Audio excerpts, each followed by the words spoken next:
3, 2, 1. We are live. Good morning, good afternoon, good evening to everyone. My name is Juan Hoyos from the SheTrades team in Geneva. And then I'm welcoming you for the panel today of overcoming COVID-19 through digitalization. Before I start introducing our keynote speakers and panelists, I want to remind you that you can type your questions in the chat box. You can review previous webinars in the files that they are saved in the platform as well. And as well, I want to remind you something that is important, that being registered to the Road to Global training package.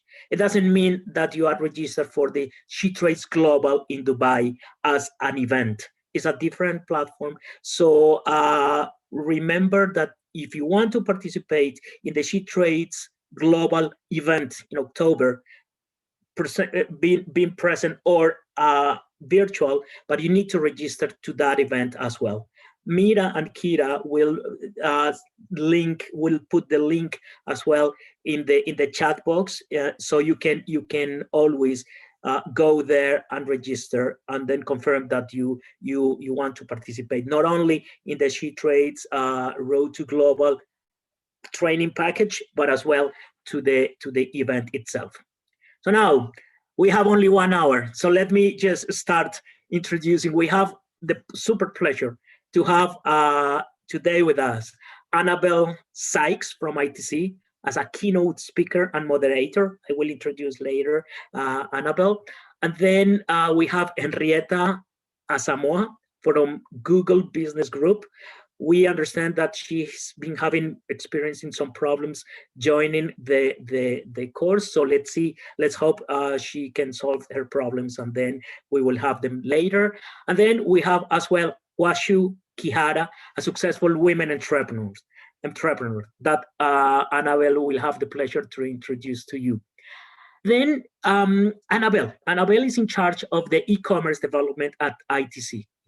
Since joining ITC, Annabelle has helped to structure the eCom Connect program. You remember last week Judith was presenting the eCom Connect. Well, Annabelle is the one who is in charge of developing the program, which supports SMEs from developing and least developed countries reach new markets through online channels. Prior to working at ITC, Annabelle co-founded iBits Limited, an e-commerce company specialized in the sale of jewelry components in Europe and beyond.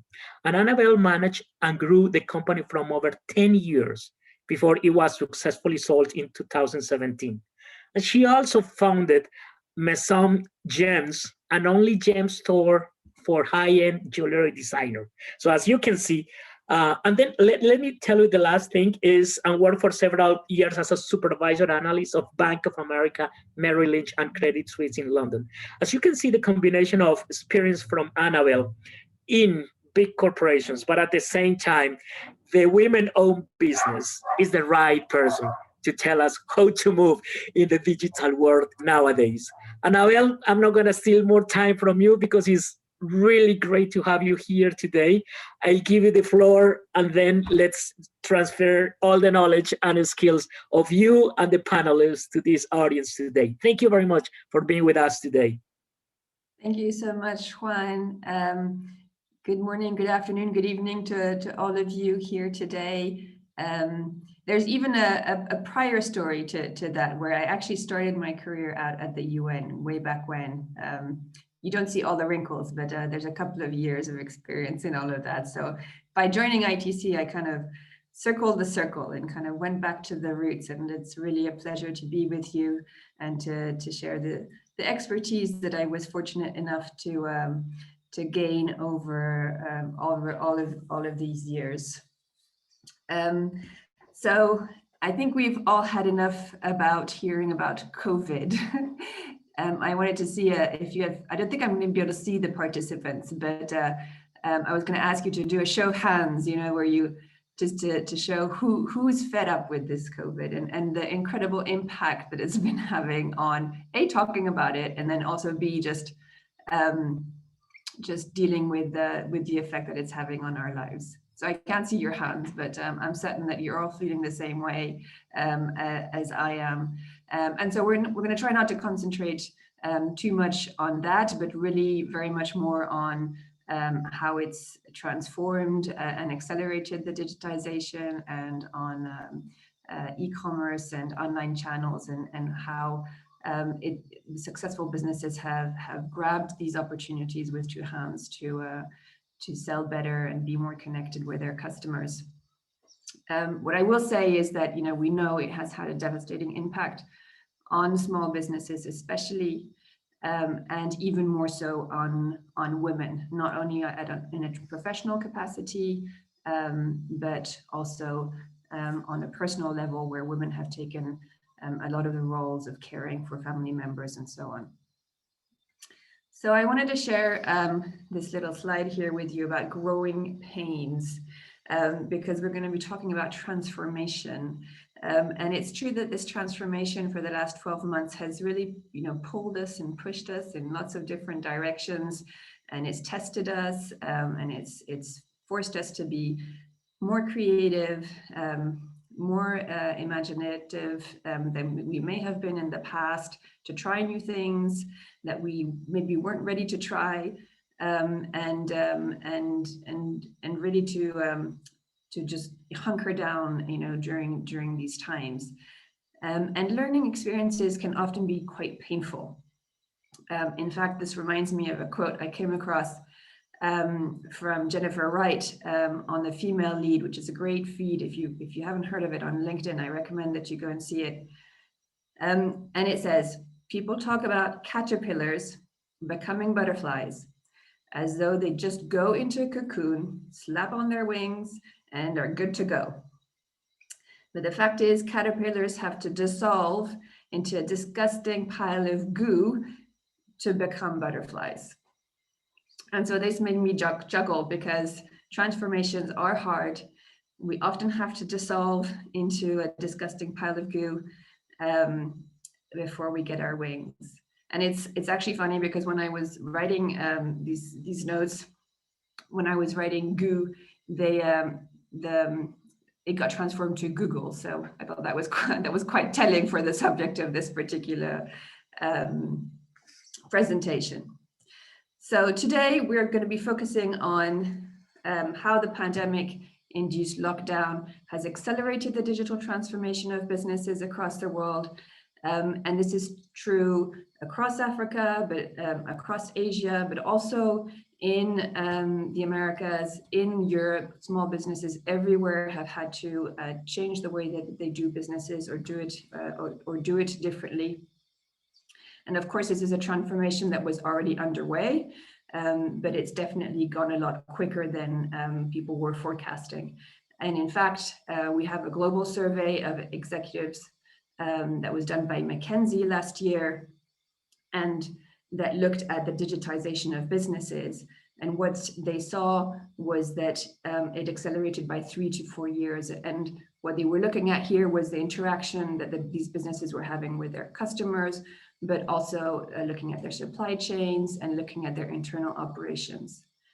And this particular survey also found that the share of adoption of digital products and services accelerated by 7 years. So quite some change there, and it's kind of normal that we're feeling a little bit woozy.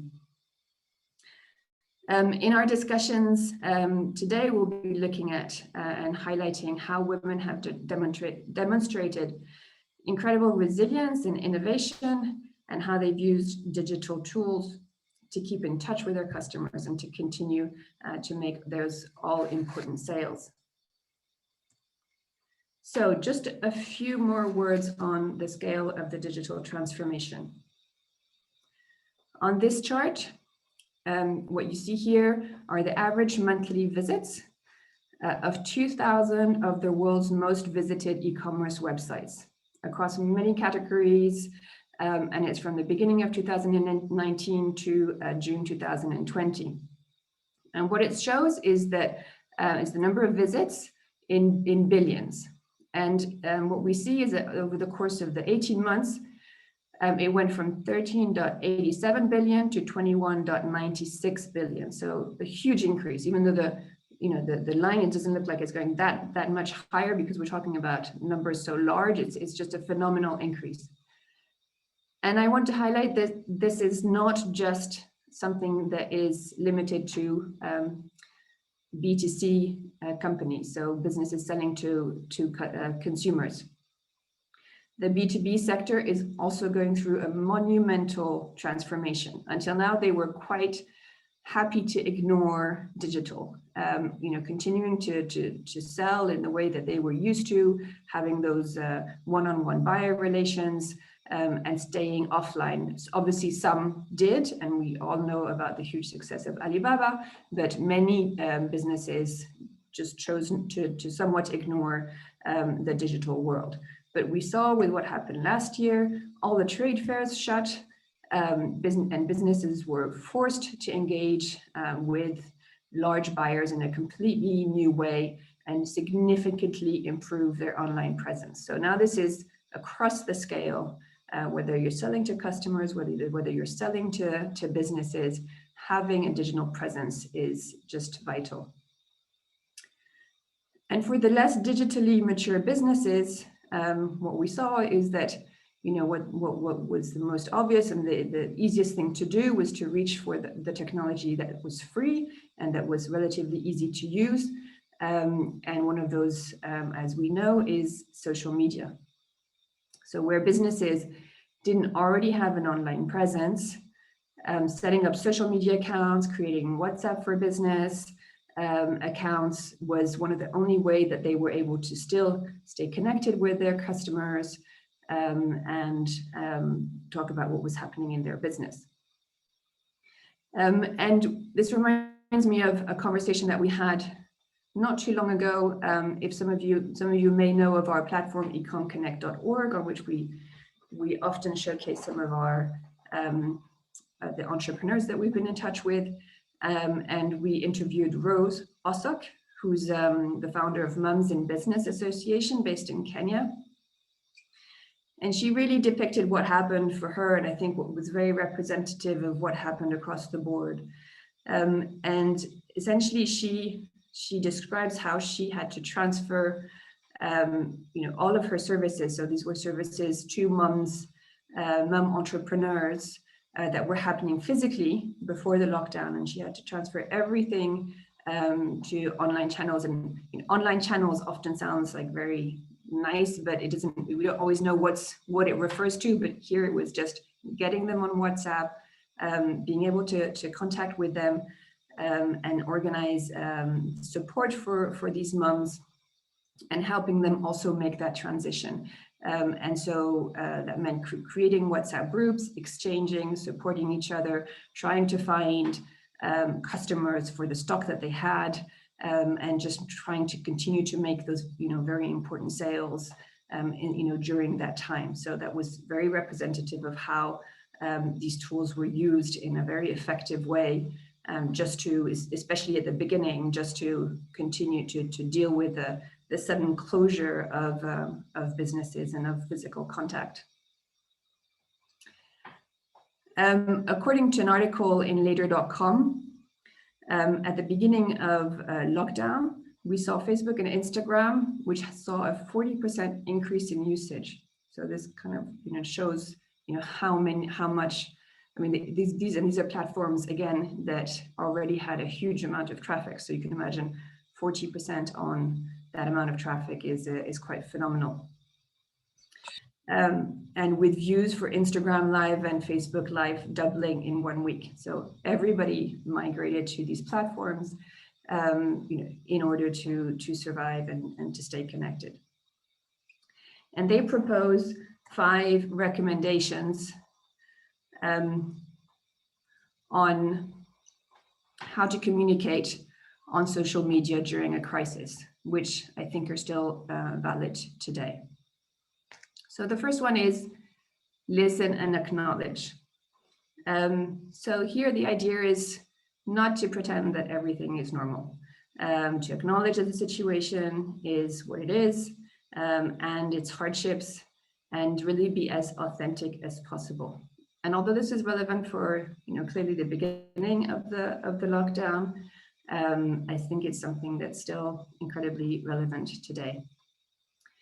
Number 2 is keep on posting. I'm sure you've heard this before. Everybody says it all the time when we're talking about digital marketing. You just need to be out there, and we know that there's that much more content that you're competing against. So it's important that you post as much as possible to grab the attention of your followers or of your customers. And don't worry about being repetitive, because it may be that they're only seeing 1 out of 10 of those posts anyway. So the more you post, the more likely you're to be seen across the board. The third one is to be empathetic. So we know everybody's been struggling around the world, some obviously having much more hardships than others, and everybody's experiencing the situation in slightly different ways. But it's important to offer empathy and compassion. And I'd say here that this is valid whether you're online or offline. So this is one of the core principles which I would support. But it really pays to behave in that way, and to create those kinds of posts, and to have that kind of relationship with your followers. Provide organic value. So here, the idea is really to try to turn your social media into a valuable resource for your audience. So what we saw before essentially on Facebook and Instagram was possibly a little bit less on Instagram, but at least on Facebook, was very sort of sales oriented posts. And really the idea was just to bounce and to move the traffic to your sales channel. So there were lots of posts with, click in the link in my bio, and you just do this and that to get the traffic across. But we've seen a shift recently, and where you really want to be focusing more on engagement, and to create content around how things have changed. So in some instances, for the last 18 months, some shops have been closed, and they've had to be very creative in the way that they're posting, just to keep that connection with their customer base. So the posts have changed very much from being just sales focused, just about their products, to how they're coping in the situation, and maybe stories around how the situation is affecting them, or their life stuck at home, or things like that.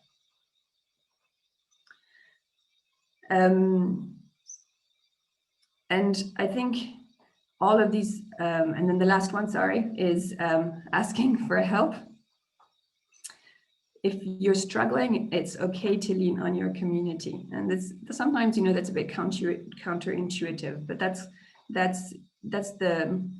the beauty of the social media when it works. You are building a community around your brand, around your shop, and it can work both ways. And I think it's important to get vulnerable in your content, and to share your story, and communicate clearly on how your business may be needing support at a certain time. And I'd say those values of authenticity and storytelling and vulnerability, to some extent, are very relevant right now. Even they were relevant at the beginning of the COVID, but they're still incredibly relevant to today's customer base, and especially to the younger consumers out there, who in many cases have lost trust in the supply chains, and what they want to do is be able to really connect in a very authentic way to their brands, and they can only do that if they get that kind of information in return. And that's been demonstrated in a brand that I've come across recently called Atoms. And I came across it, I don't know, some of you may know of this particular it's a website now, but it started out just on social media, called HONY, which is Humans of New York. And it's put together by Brandon Stanton, and he creates profiles of individuals. He started in New York, but then he created profiles of individuals across the world. And they're very raw, they're very very authentic, and he's just developed just a phenomenal following. And it's just a fantastic feed to follow. So I recommend that you look at that. Any event, I came up, he does these stories now, so it's over more than one post where you can follow the story over time. And here he was showcasing these two young people from Pakistan who had started out very young. Especially the focus was especially on the woman who was in a family that was encouraging her to get married, and she was really keen to she felt that she had more to offer, and she wanted to go to the capital, and she wanted to get into. She was hearing about all this technology, and she wanted to get involved in all of that, and she's able to take those steps, and she's able to go to the capital, and she's accompanied by a friend who then becomes her lifelong partner, and they start selling shoes, and they associate themselves with some local cobblers, as you call them, the shoemakers, and then it follows them, and it's hard work. I mean, if you look at the story, they really go through all the detail and what everybody experiences when they're starting a business, all the ups and downs and the doubts and the questionings and the hard work and the late nights. And then they were able to benefit from a grant to go to Silicon Valley. And then eventually they were able to move on and to start up their existing business, Atoms, which sells sneakers. And that is seemingly currently doing very, very well. And if you look at that brand, if you look at the story from Honey, if you look at how they're posting about what they're doing, it really demonstrates the kind of values and ethos and storytelling that is really, really key right now in terms of how you present yourself to the world and how you connect with those consumers out there. So, I'm saying, remember that we are all in this all together. I mean, it's easy to say, but it sounds a little bit corny. Although we know we are all in it together, but unfortunately we know that there are big disparities as well. So I just wanted to make sure that we don't dwell on it, but we do highlight it. Our UN Secretary General said the acceleration of digitalization and e-commerce is a privilege not enjoyed by all. We know that, unfortunately, in some countries, there's some big issues with regards to connectivity, with regards to logistics, with regards to upskilling. And so I know that it's also difficult in many areas. And there's a lot of work that also needs to be done at the policy and at the infrastructure level to make sure that businesses can do what they want to do.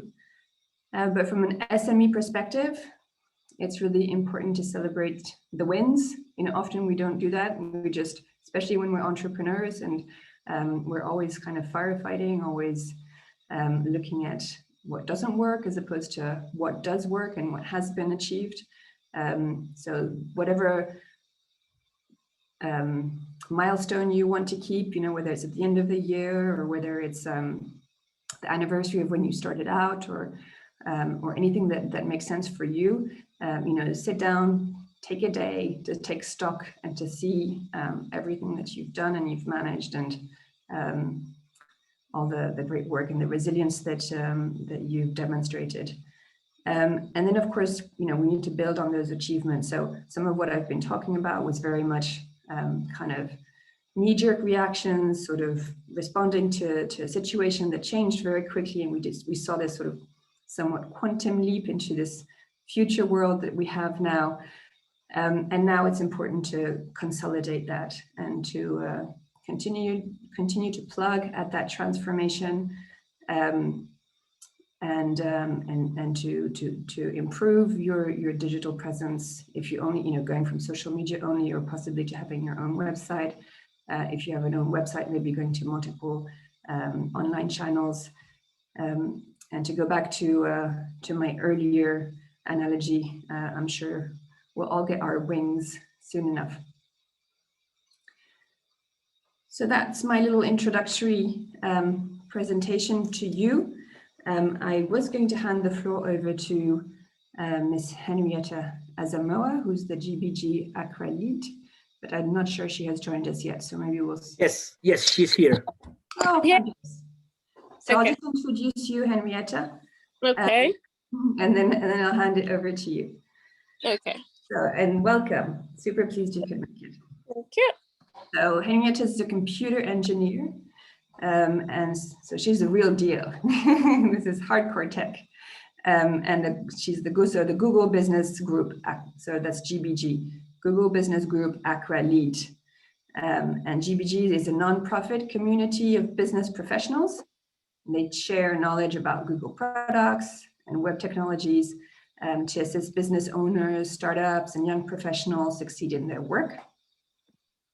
GBG Accra also has an arm called Women Will, which helps women make the most of technology to build skills, to get inspired, and connect with each other through trainings and events and advocacy.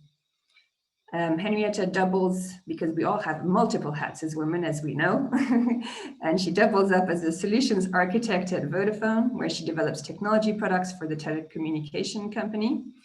And prior to this, she worked with Lurty Arts as a game developer. That's super exciting.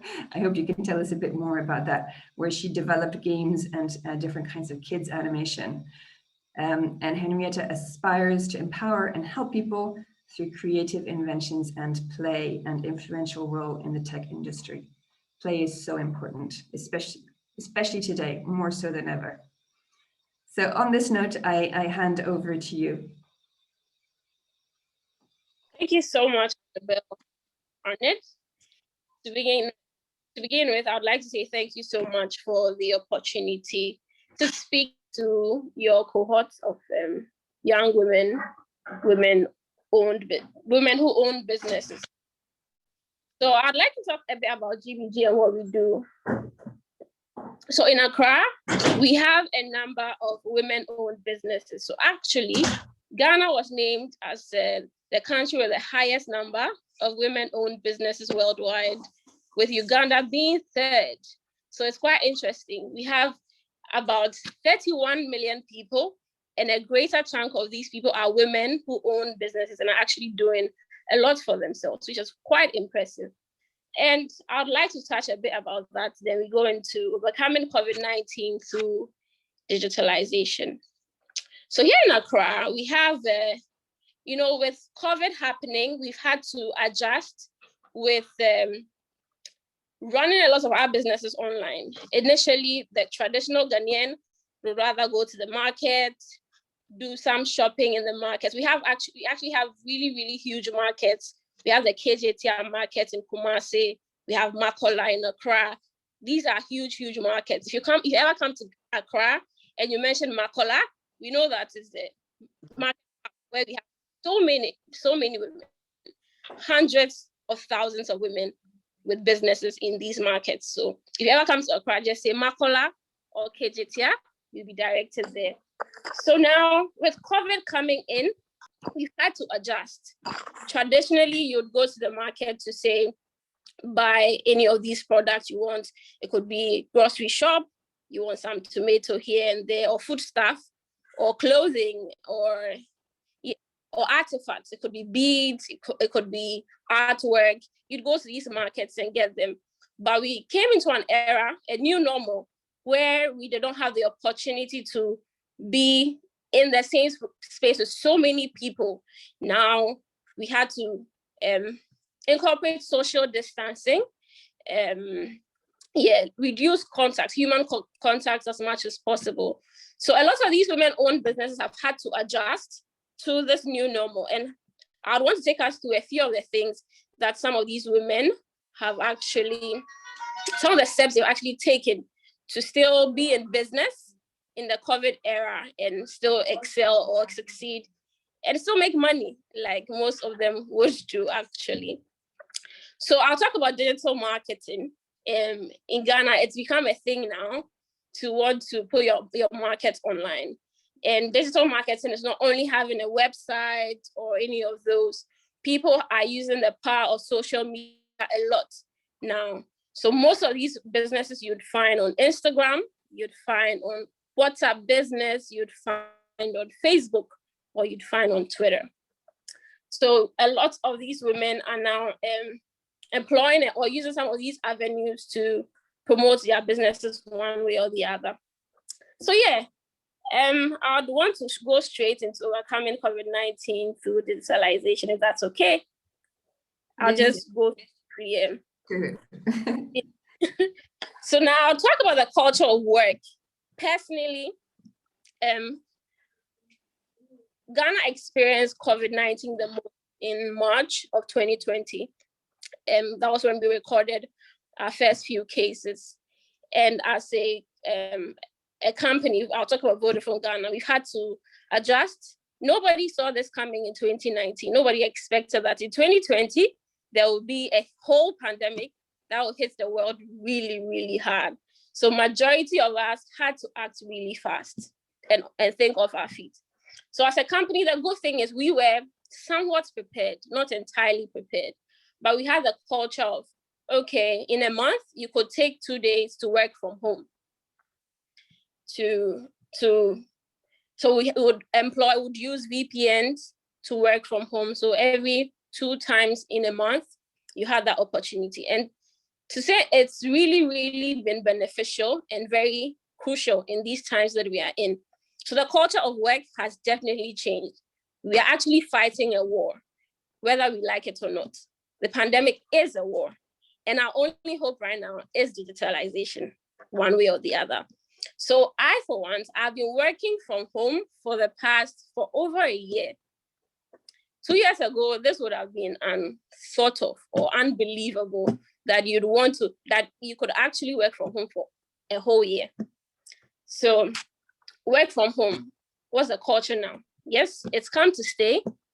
And how, so we've had some trainings with these women who are corporate women who also run businesses and had to teach the culture of working from home because that is the new normal we're in now. So first of all, the digital marketing, I'd want you to remember this.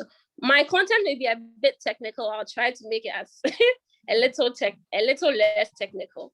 So digital marketing, the culture of working from home, and I'd want to talk about most people bringing their businesses online.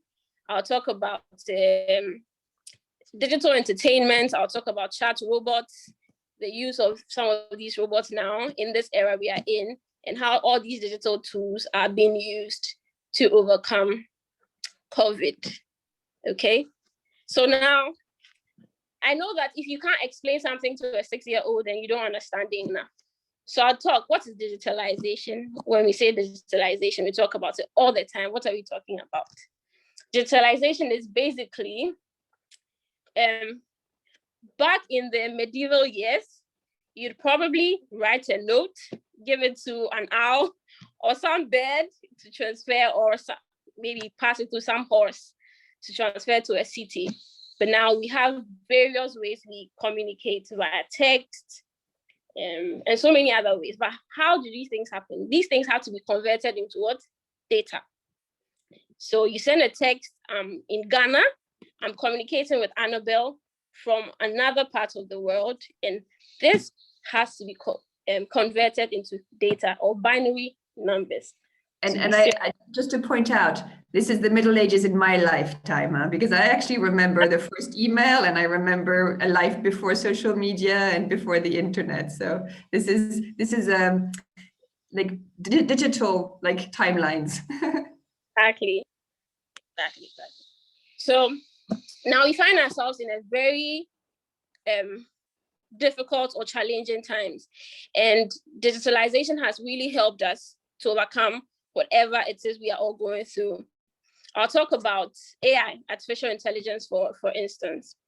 And we have so many companies using robots to, in China, for instance, there's a company that uses robots to serve people in the hospitals when there was lockdown, because the whole aim is to reduce human contact as much as possible.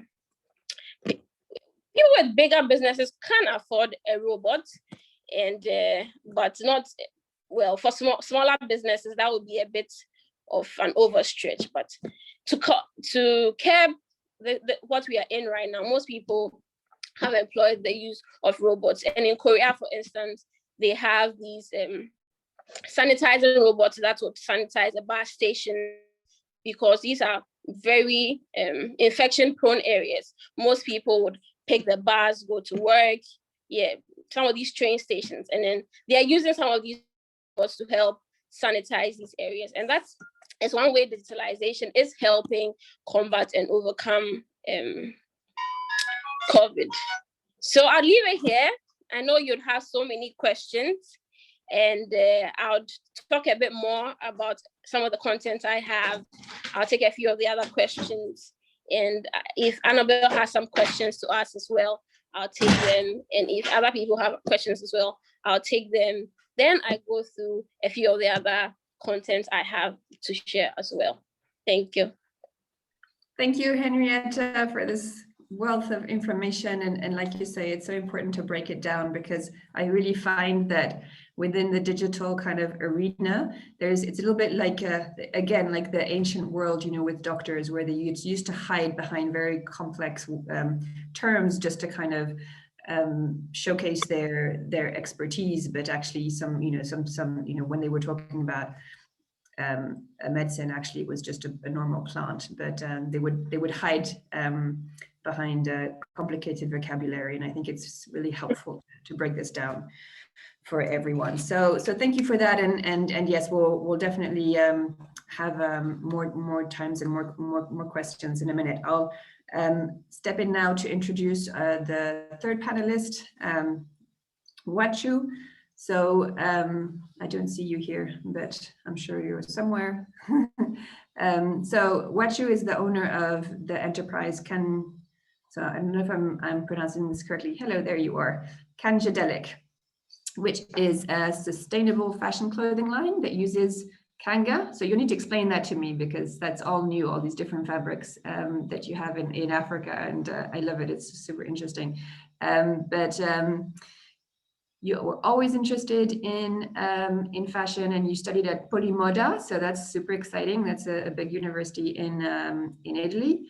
But after that, as is often the case, you got drawn into working in lots of different businesses that had nothing to do with fashion. But it's funny how the callings have a way of not letting go and tugging you back. So you were encouraged by your friend and aunt to start your fashion journey in design, and you really wanted to draw from the African design industry and promote the Kenyan culture and make sure that it was also sustainable and promoting the environment. So you use everyday fabrics in a contemporary way, and drawing on African design, including kitenge, ankara, or kente. But you decided to mostly focus on kanga, which is what you brought into the name of your business. So it's an eco-fashion clothing line, and you design bags and hats and dresses and tops and lots of different things. But I will hand over to you, and with my first question of just tell us a bit more about all of that. It sounds really fascinating. Okay, thank you very much. Good afternoon, everybody. My name is Washo Kihara. I am a fashion ecopreneur and the owner of Kangadelic. Kangadelic symbolizes the color and vibrancy of Kenyan coastal culture and lifestyle through contemporary clothing and accessories. We have a passion for fashion and a love for the environment. So the kanga is a fabric which has been used in East Africa for like many centuries, and it has a border and it has the main body, and on the main body of the fabric are printed proverbs. So they're used for like weddings and ceremonial use. So when people are getting married, then they give them the kanga as a gift, or for like a red carpet for the bride when she's walking, so she doesn't like dirty her shoes and stuff like that. And for everyday use, the women use it to tie the babies on their backs when they're going to the market or when they're doing household chores.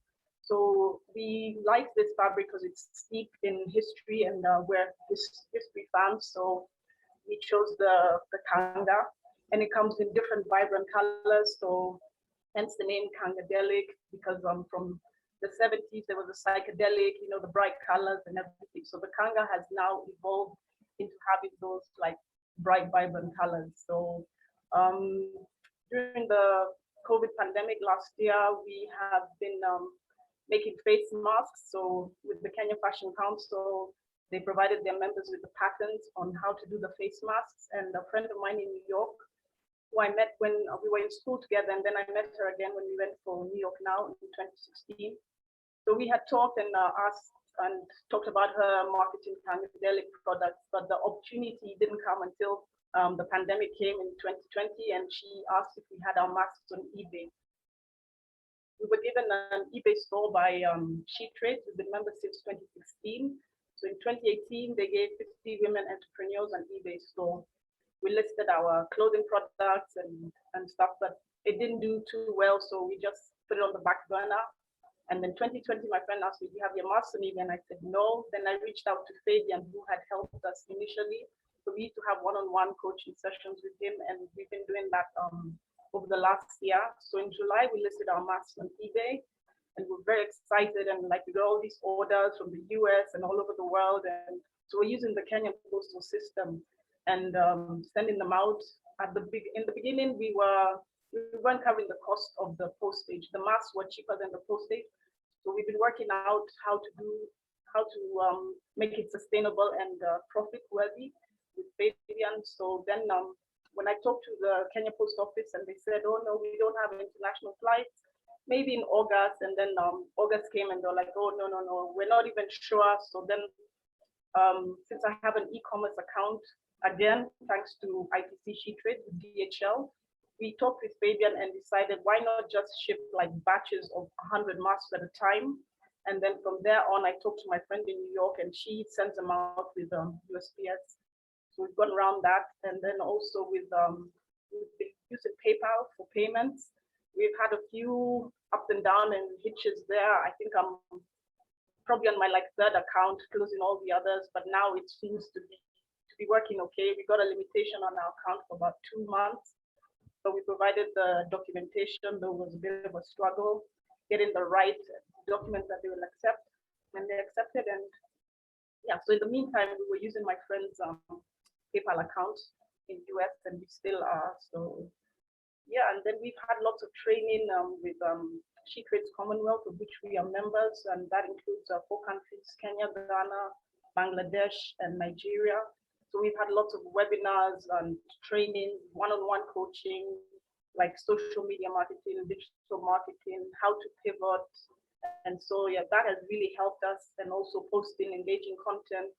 We've had sessions with Aidan O'Neill, who's a photographer based in Ireland. So just to get some captivating photos.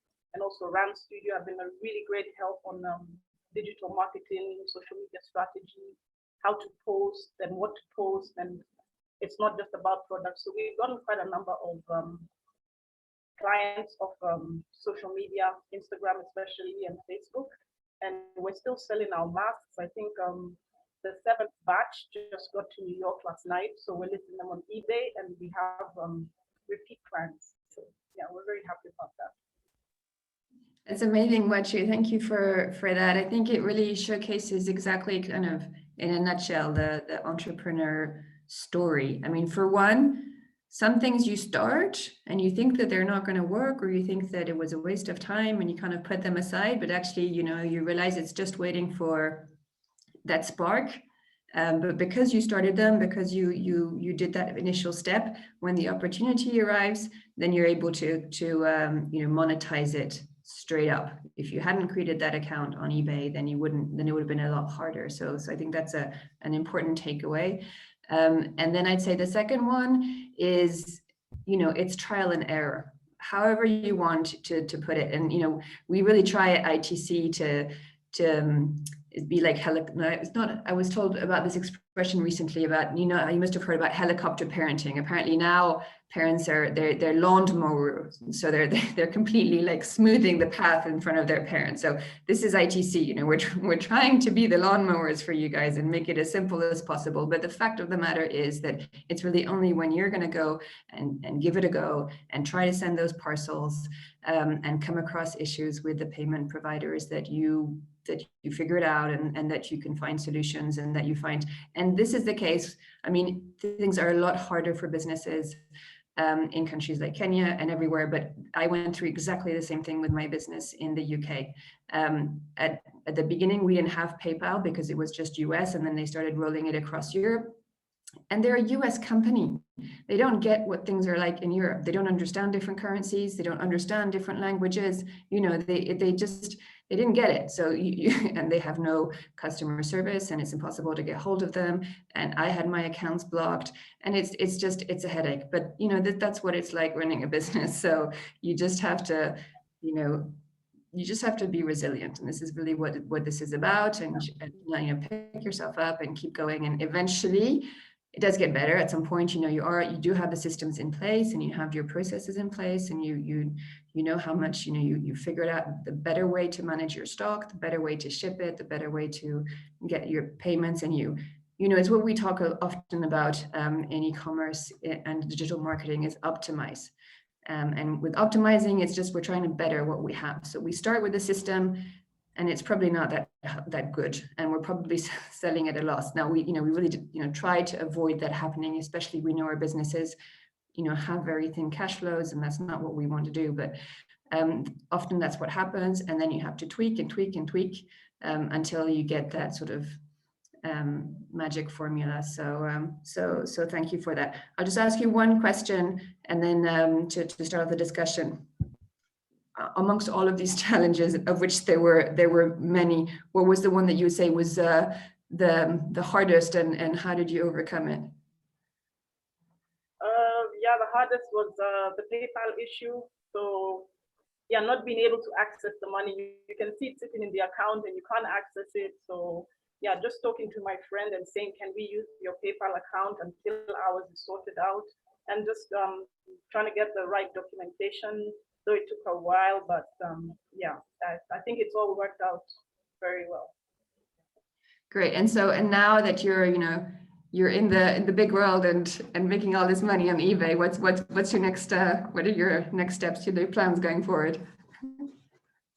Well, not that much money, not stacks and stacks of it, but yeah, we're happy for what we get, and yeah, it pays the bills. We're looking to expanding onto Etsy.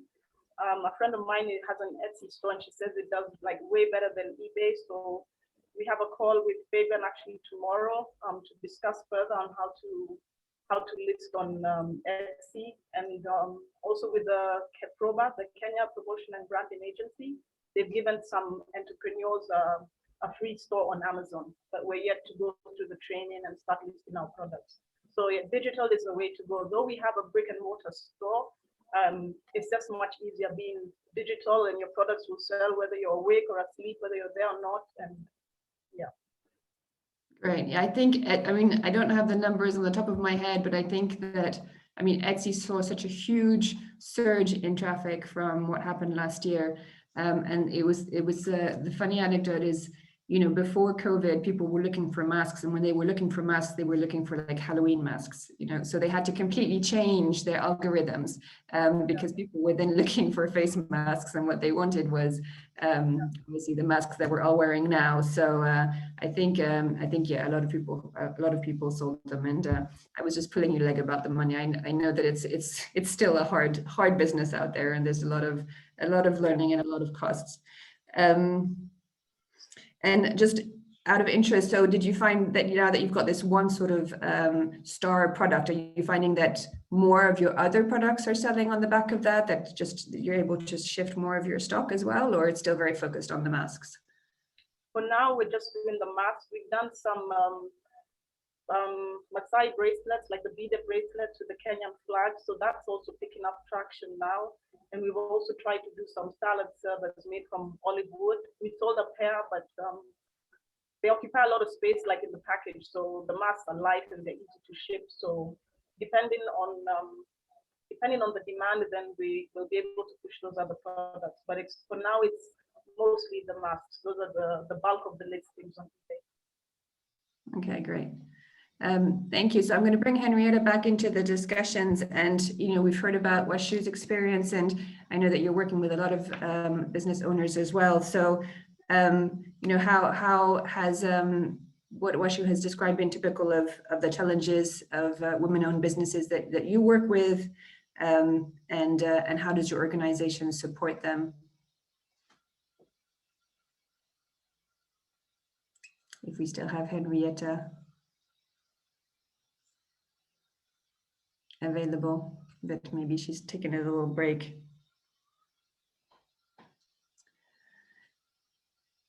So maybe what we can do, and I'm mindful of the time because it looks like we've been quite chatty. Juan Criti, maybe you want to launch the poll, just to allow at least our audiences to jump in with selecting one question for the panelists, and then we can start fielding questions from the chat.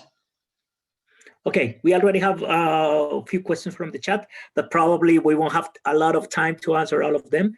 But I have one that I already identified for the three of you that is really cool. Yeah, but Criti I cannot see the full chat here, so I don't know if the poll is already there.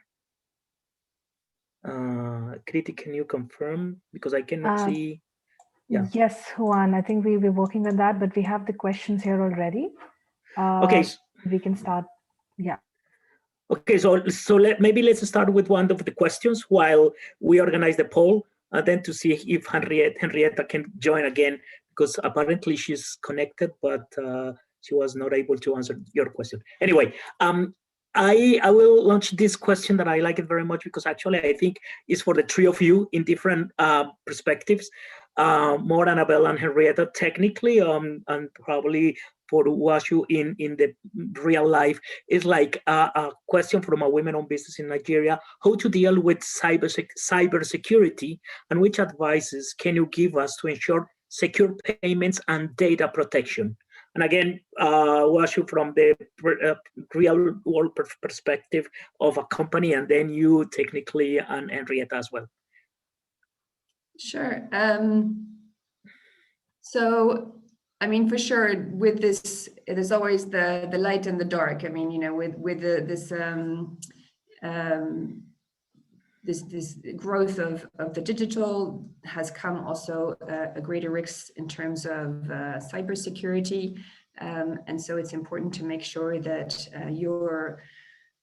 when you create your online channel, especially if it's your own website, that it's as secure as possible. So what does that mean? Essentially, I mean, the good place to start is having a SSL certificate. So that's the HTTPS certificate that you can set up, and it's usually free of charge, and that gives some security.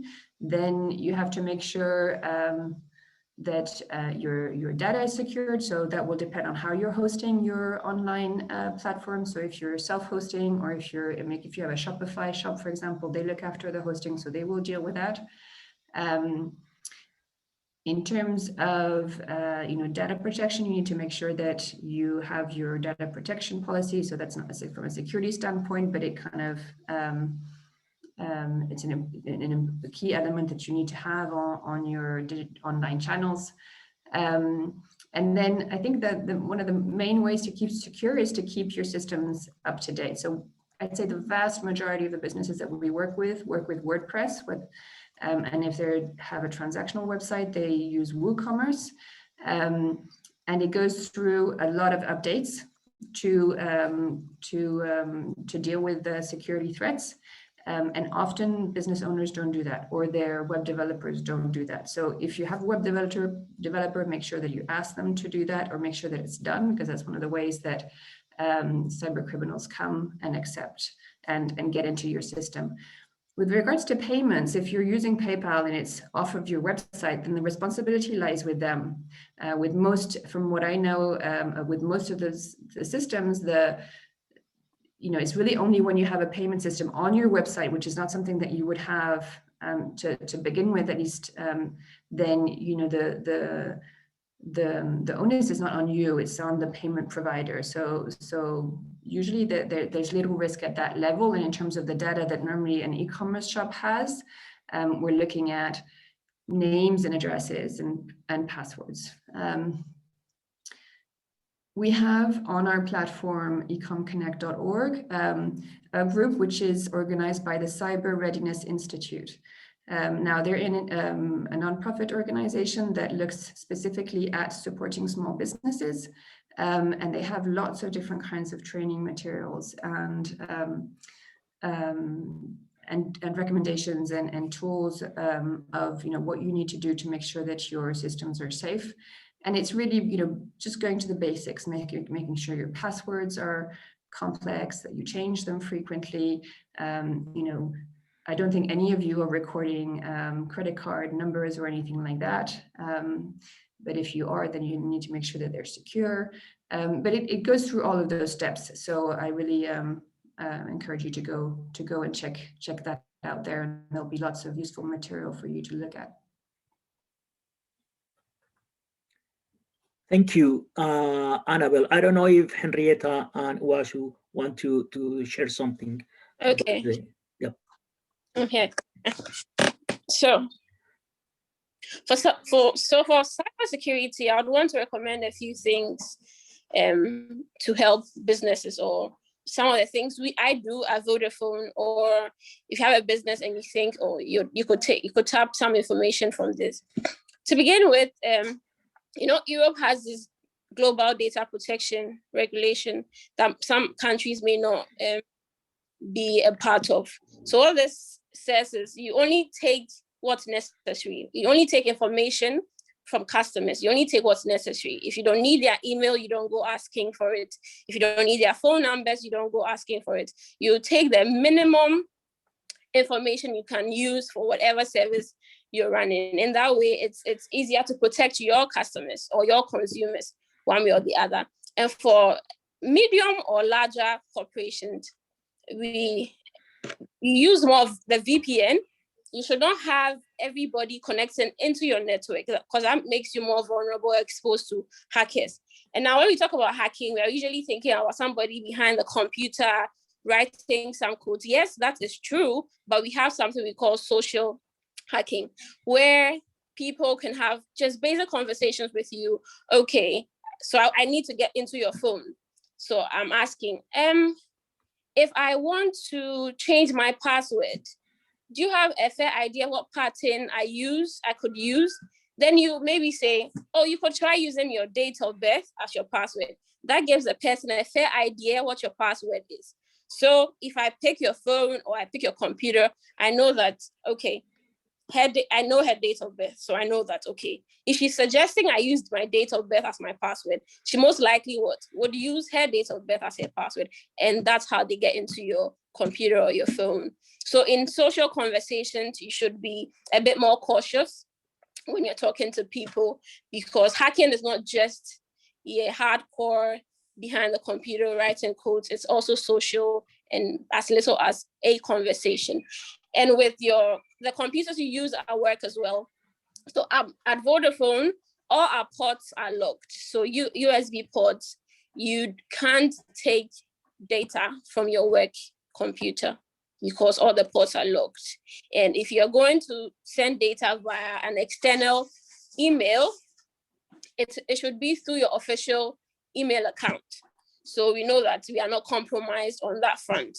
You could also invest in some security softwares as well. There are so many on the market that you can, we have Malwarebytes, we have Bitdefender, we have AVG. You can explore some of these options. Rather than leave your PCs or networks open, you can use some of these cybersecurity tools to help your business. So, and I would want to talk about phishing. So phishing is one of the ways where most companies are compromised. So, you receive a lot of emails within the day from various people in your business and saying, there's an account name, say annabelle.sykes at SheTrades.com.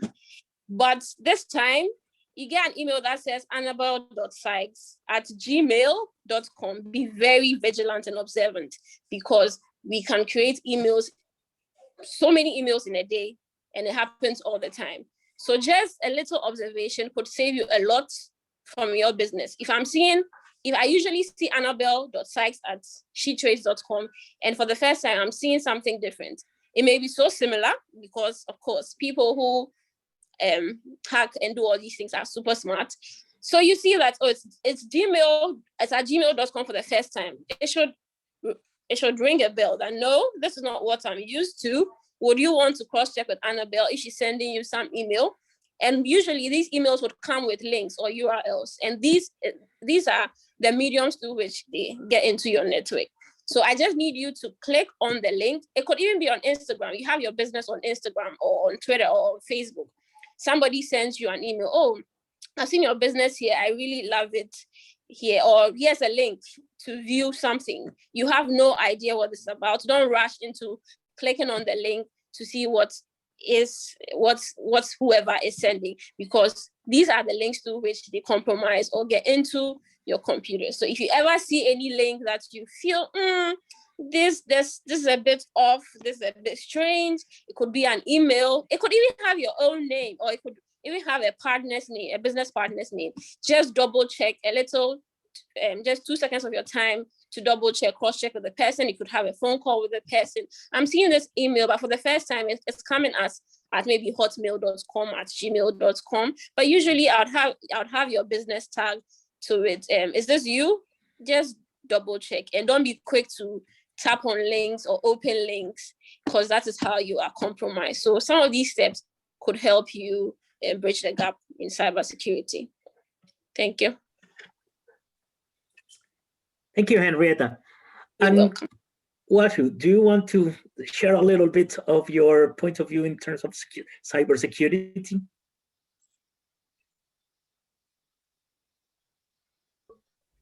Well, I don't have much to say. Can you hear me? We have an echo. You have an echo. Yeah, no, I was saying that, I take into account everything that Henrietta has said, because I get some of these emails also, and I just immediately delete them. Or even on Instagram, people are inviting me to join groups, and if I don't know them, then I just don't bother clicking. Yeah, so just as she said, you have to be vigilant. That's very smart. Always being vigilant. I propose you something, Annabelle, you as the moderator. So in terms of, for the sake of time, maybe everyone, Washu and Henrietta, sent the last advice to the women on business connected today, and then I let you to wrap up the session. That sounds great. Who wants to start? Henrietta, we wanted to hear more from you. This is terrible that we're just wrapping up now, but any last golden nuggets that you can share with us?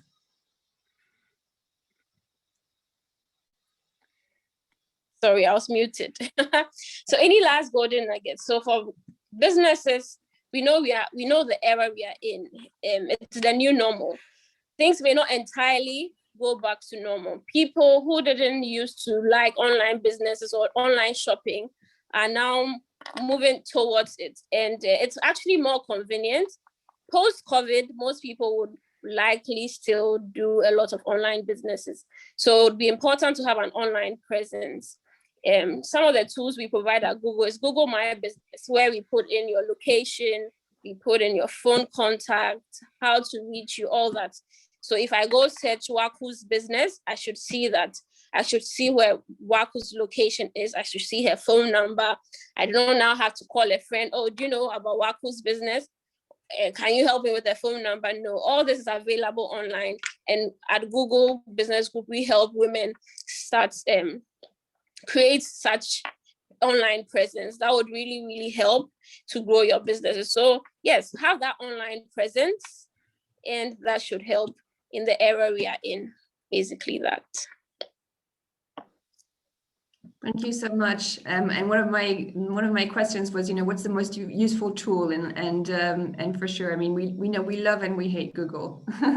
And Google My Business is definitely one of its best things to have, and it's incredibly important. And it goes back to what I was saying before about authenticity. I often talk to the business, you need to ground the digital. So, it's great to have an online presence and it's great to be out there, but you need to bring it into the physical world.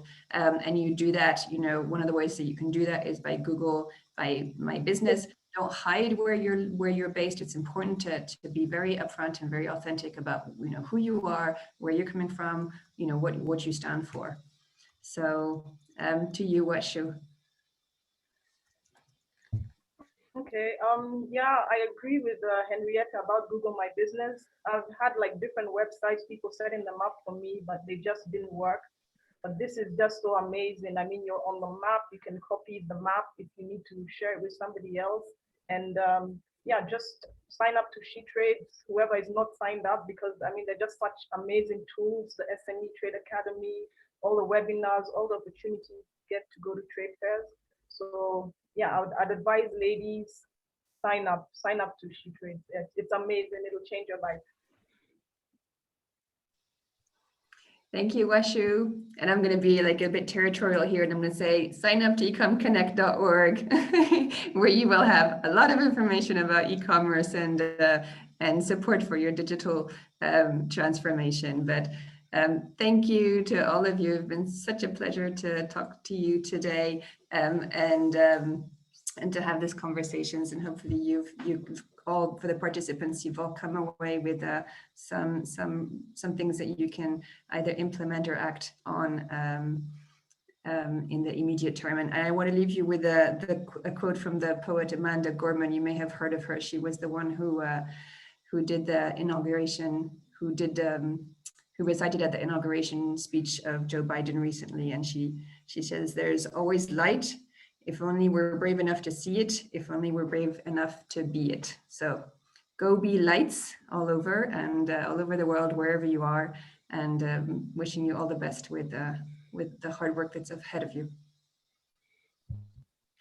Annabelle, Henrietta, and Washu, thank you very much for this amazing and inspiring panel. I think women are really, really engaged. I mean, I know e-business, I mean, the digital transformation is a full push for everyone, but I'm pretty sure as well that some of the women-owned businesses, that they haven't there yet to go. So today is like, yes, you can do it because it's the only way right now. And as Annabelle was saying, really connect to Ecom Connect, of course to SheTrades, but Ecom Connect is complementary because we are generic in many things, but Ecom Connect is the right platform from ITC today to help women and to guide women how to be better connected, better visibility, more secure, etc. Thank you, all of you. Last thing, remember, next Monday, we are starting the online course that all the people registered for the webinars will receive the invitation. And this online course is offered by our SME Trade Academy. Officially is e-commerce essentials for every business. And then it's just an introduction to e-commerce. Probably you are already there. I mean, you are already moving your companies online, but always you learn something. The last time, for example, for the CSR introduction to corporate social responsibility, we had more than 400 participants, and more than 200 participants get the certification. That is the ITC certification. What we are very happy. I hope for the next time, for this time, for the e-commerce, do it. And then as well, repeating, Ecom Connect has a lot of webinars as well, and a lot of training materials that you can use. And then don't forget as well, next month is unlocking finances for your business. We are talking about money, investors, loans, this is all the things that as well, besides the e-business, is what you need to grow and to thrive in your companies. So thank you very much for all of you. It's been a pleasure to have you here, and see you the next month on May 5 with the first webinar that is going to be identifying access appropriate finance and access appropriate finance products for your business. Thank you very much. Have a nice rest of the day, of the morning, of the evening, and thanks again for Annabelle and our panelists. Thank you very much. You're welcome. Welcome, Joan. Okay. Bye, Wachu. Bye, Anita. Bye. Bye, Annabelle.